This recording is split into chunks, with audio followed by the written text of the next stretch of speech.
Meron po ba kayong kakilala na parang lagi kang binubwisit? Na ba, parang tipo na ikaw ay nape-pressure na sa kanya. Parang gusto mo nang umiyak, nanggigigil ka na sa kanya. Gusto mo na layuan ka na niya. Ako po ay gumawa na ng, kumbaga, ako na mismo ay nagritual para sa inyo. Para hindi ka nagagawa, ako na mismo. May ritual ko na po ito mga bossing.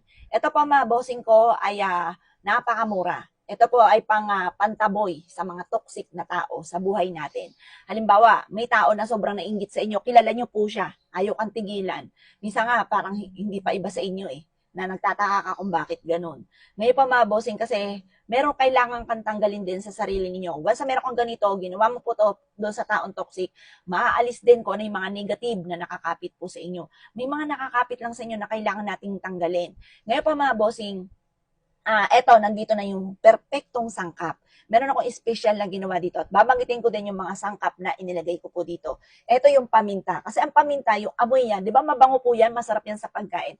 Yung amoy po niya, nagtataboy po yan ng malas. Nagtataboy, maaari may kumapit sa yung malas, kaya ganoon ang sistema ninyo na parang ang dami naiinis sa inyo, naiinggit sa inyo, parang naisip mo, ano kaya naiinggit sa akin? Wala namang kainggit-inggit. Oh, kasi may mga negative sa inyo, kailangan nating tanggalin.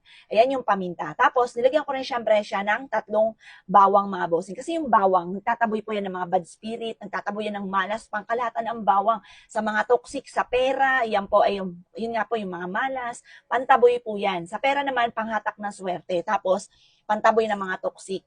Tapos, nilagyan ko siya ng pulang-pulang sili. Ang pula kasi nagtataboy ng malas. Ang sili ay money magnet, naghahatak ng swerte lalo na sa pera.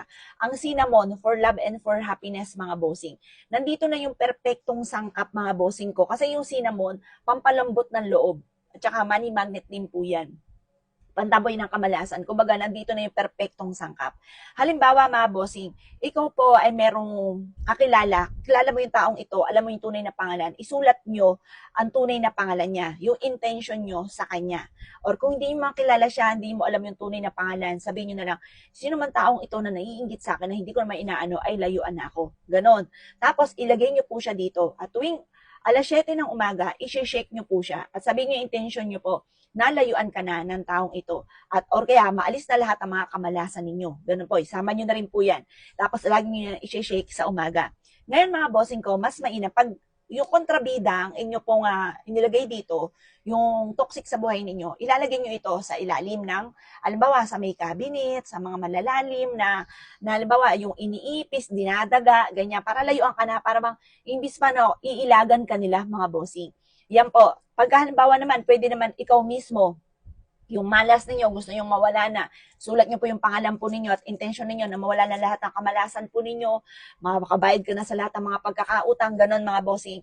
Ngayon, isi-check nyo rin po siya alas 7 ng umaga sa may silangan kaharap habang nagwi-wish ka na mawala na ang malas ninyo. Tapos, eto naman, kapag ikaw mismo, sa itaas nyo siya ilalagay. Sa halimbawa, sa itaas ng cabinet, ayan, doon sa itaas, doon nyo siya ilalagay. Tapos tuwing umaga, kukunin nyo lamang po siya at isi-shake. Kasi pag tayo, tagumpay syempre.